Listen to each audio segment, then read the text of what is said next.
GGG is back in office and they're coming with a Giga patch for Path of Exile 2. Hey, I'm Cycler and today I want to share with you a very quick summarization of the upcoming changes we are getting for Path of Exile 2 0.1.1 patch. First of all, it's very important to note this is not an economy reset, this is not a major patch as we get in Path of Exile 1, what we define as that. There's not going to be new content, it's just going to be existing content improved. There are a few new things, but not enough to call this a new content patch. With this, they're also not going to be doing any significant nerfs. They're going to be doing bug fixes, which we as a community might consider nerfs, because these will fix an interaction that a broken build currently uses. But they aren't intentionally nerfing things like they say, okay, we're gonna reduce the numbers of Tempest Flurry from doing 10% a second at high investment to do 5 attacks, or that instead of doing 200% damage, it does 100%. There's not going to be any numerical nerfs to skills as far as GGG has stated in yesterday's interview. Now, what will come will be improving overall contents of the game, starting with endgame mapping.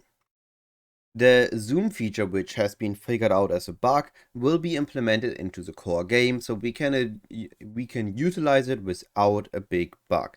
They will also improve the loading time of the endgame atlas, so that when you click on it, you have a less loading screen, and it also doesn't feel like, oh, it's not loading when I scroll to the left or to the right. It just loads smoothly. At least that's the hope, and that is what they've kind of said. And then, instead of one tower layout, we will be having 5 different tower layouts, improving the existing one and adding 4 additional ones. This should result in towers being a little bit less tedious, but it's still the same thing. Get to the end of it, click the thing, get out, and you see a little bit more of your atlas.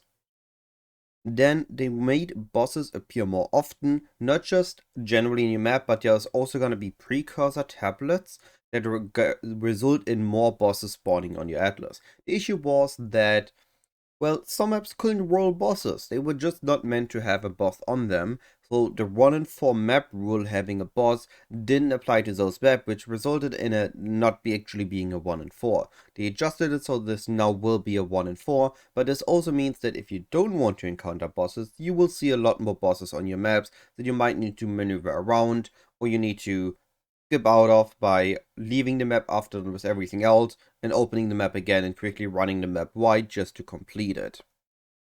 Then finally, hovering a map will now show what biome it is on. So if you have the node that gives specific maps based on the biome or loot, well, now you can more easily know what biome it is on. Moving on to league mechanics. Every league mechanic except Breach is going to get a buff. Strong boxes should now work faster, we should see more essences, and we should see more shrines.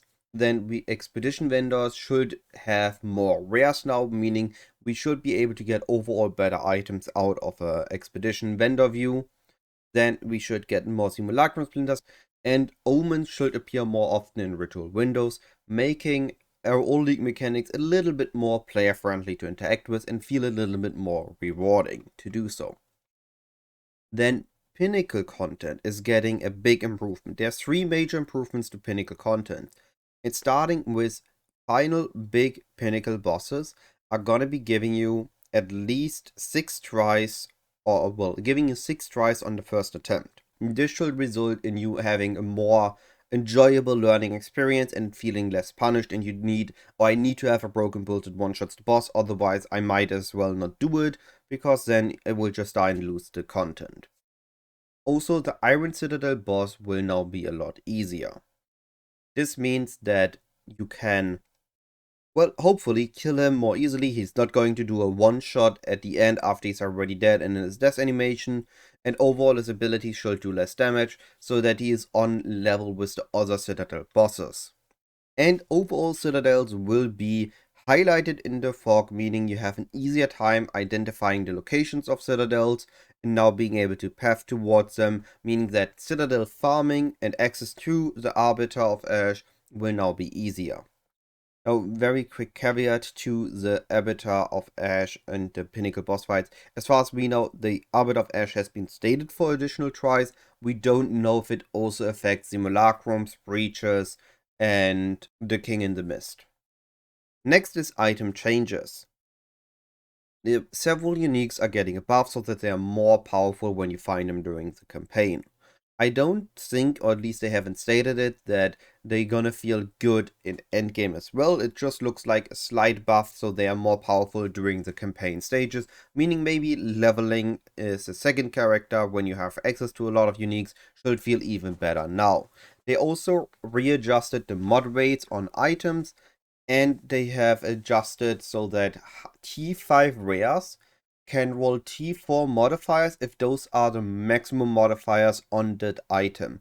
So for example, life on rings or attack speed on bows, but also light radius on items can now be rolled on T5 rares. So they should overall feel better, but with the light radius also being a thing now, they might not actually feel that much better. We will have to see how it feels. But maybe with the mod rate rebalancing, light radius reducing, they already fixed that preemptively. Next, specific monsters and bosses got rebalanced. This is overall just trying to make it a bit better. Bosses that had abilities that one-shot too often, enemies that when they became rare became too obnoxious, or just general white enemies that caused way too much damage for a white enemy, got their numbers reduced, got their cooldowns increased, got a bit of a fix so they don't do it off screen. Just overall should feel better to play the game. Also on death effects from rares if they die, on death effects are more visible, and effects caused by rares or essence enemies if they die will cease to exist. Also, item filters will now be available on console. This is made in the best way possible currently, that was able to be released as fast as possible. It is not the best way to do it, but it is the best way they were able to do it quickly. So you go to Path of Exile 1 and you follow whatever filter you want to have. And then when you log in on console, you can then select the followed filters you have via the Path of Exile 1 website. Lastly, a few small other changes. I already mentioned that they're not going to be doing any big nerfs, but they might be doing bug fixes, which will be negative for us players, but they're also going to be doing some buffs. For example, armor and scavenge plating is getting buffed to be a little bit better on par with evasion and energy shield, which right now are in a major league on their own, but we will have to see the exact numbers of things to figure out what all these other stuff changes that they have mentioned entails. At least terrain should be less clunky to pass through. That is a big plus for Tempest Flurry players. All this being said, video doesn't have to be longer than it has to be. Have a wonderful day. Goodbye.